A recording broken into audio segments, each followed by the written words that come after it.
ఈరోజు గోవిందపల్లె గ్రామంలో జరిగిన ఇన్సిడెంట్ అందరికి కూడా తెలిసిందే. ఈరోజు గోవిందపల్లె ప్రతాప్ రెడ్డి అని చెప్పేసి మా సిరివెల్ల మండలం వైఎస్ఆర్సీపీ కన్వీనర్ మీద అతి దారుణంగా దాడి చేసి, అది కూడా గుడిలో పూజ చేసుకోవడానికి వెళ్ళిన వ్యక్తిని మీద అతి దారుణంగా దాడి చేయడం జరిగింది. ఆ గ్రామంలో గతంలో జరిగిన మర్డర్లు దృష్టిలో పెట్టుకుని పోలీస్ పికెట్ కూడా ఉంది. ఆ పోలీస్ పికెట్ కూడా ఈ గుడికి ఒక 20 మీటర్ల దూరంలో ఉంది. అంత దూరంలో కూడా అంత ధైర్యంగా వచ్చి అటాక్ చేయగలిగారంటే ఎవరిచ్చిన ధైర్యం అని చెప్పేసి అందరూ కూడా ఆలోచన చేయడానికి కోరుతా ఉన్నా. ఇదే కుటుంబాన్ని ఇద్దరిని 2017లో వీళ్ళు ఆ రోజు మంత్రి పదవి వచ్చి టీడీపీ గవర్నమెంట్లోకి వెళ్ళిన వెంటనే, అంటే పార్టీ మారిన వెంటనే ఇద్దరిని ఆ రోజు పుట్టన పెట్టుకున్నారు. మళ్ళీ ఈ రోజు గవర్నమెంట్ వచ్చి 9 నెలలు కాలేదు, ఈ రోజు మళ్ళా ఇతన్ని ఆ కేసు ట్రయల్కి వచ్చిందని చెప్పేసి ఈ రోజు ఇతను గుడికి పోతే గుడిలో ఒక్కడిని చూసి దేవుడికి దండ పెట్టుకుంటున్నప్పుడు వెనక నుంచి అటాక్ చేసి చంపాలనే ప్రయత్నం చేస్తారు.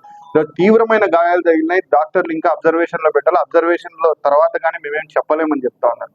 ఇట్లాంటి కార్యక్రమాలు చేస్తా పోతే ఎవడు చూస్తా ఊరుకోడు.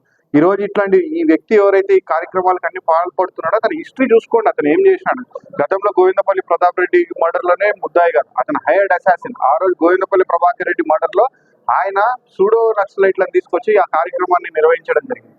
దాని తర్వాత మళ్ళీ ఒంగోలులో ఒక హైర్డ్ అసాసిన్ లాగా పోయి ఒక వెపన్ తీసుకొని వచ్చి అక్కడ ఎవరినో అసాసిన్ చేయడానికి ట్రై చేసినాడు. అదేవిధంగా ఏవి సుబ్బారెడ్డి మర్డర్ కేసులో ఏవి సుబ్బారెడ్డిని మర్డర్ అటెంప్ట్ లో ఇతను ముద్దాయి. ఆ తర్వాత ఈ రోజు గోవిందపల్లి ప్రతాప్ రెడ్డి దాంట్లో అంటే ఎవరిని చూసుకొని ధైర్యం వస్తుంది వీళ్ళకి. ఒక్కసారి ఆలోచన చేయమని నేను పోలీస్ ఆఫీసర్లందరినీ కూడా కోరుతా ఉన్నాను. అంటే ఇలాంటి వాళ్ళకి సెక్యూరిటీ కల్పించడానికి మీరందరూ కూడా చదువుకొని ఇంత స్థాయికి వచ్చింది. ఒక్కసారి ఖచ్చితంగా దీని మీద మీరు యాక్షన్ తీసుకోవాలా. మా వానికి ఏమన్నా జరిగిందంటే పరిస్థితులు వేరే విధంగా ఉంటాయి. ఖచ్చితంగా మేమందరం కూడా పెద్ద ఎత్తున దీని మీద పోరాటం చేస్తాం. మా మా మనిషికి సెక్యూరిటీ కల్పించాలా. గవర్నమెంట్ తరఫు నుంచి కూడా సెక్యూరిటీ కల్పించాలా. ఖచ్చితంగా సెక్యూరిటీ కల్పించి కేసు అయిపోయేంత వరకు కూడా అతనికి ఎస్కార్ట్ ఇవ్వాలని చెప్పేసి మేము ఎస్పీ గారిని కూడా ఈరోజు కోరడం జరుగుతుంది. డిఐజీ గారిని కూడా కోరడం జరుగుతుంది. అదేవిధంగా న్యాయ పోరాటం కూడా చేస్తాం దీని మీద. ఖచ్చితంగా ఇతని మీద తగు చర్యలు తీసుకోవాలా. జిల్లా నుంచి ఈ కేసు అయిపోయేంత వరకు ఇతని మీద ఎక్సైన్మెంట్ పెట్టేసి జిల్లాలో కూడా రానికుండా చేయాలి ఇలాంటి వాళ్ళని ఈరోజు 10 మీటర్ల దూరంలో పోలీస్ పికెట్ ఉన్న అంత ధైర్యంగా వచ్చారంటే ఎవరిచ్చిన ధైర్యం అని ఒక్కసారి ఆలోచన చేయమని చెప్పి కోరుతా ఉన్నాను. మీరు ఇట్లా చేస్తా పోతా ఉంటే చూస్తూ ఉండే పరిస్థితి అయితే ఉండదు. ఖచ్చితంగా నేను చెప్తా ఉన్నాను, రానున్న కాలంలో తగిన బుద్ధి చెప్తాం ఖచ్చితంగా. కానీ ఈరోజు మాత్రం ఎస్పీ గారే పర్సనల్గా వచ్చి చూడడం జరిగింది. అంతా కూడా ఆయన న్యాయం చేస్తాడని మాకు నమ్మకం ఉంది.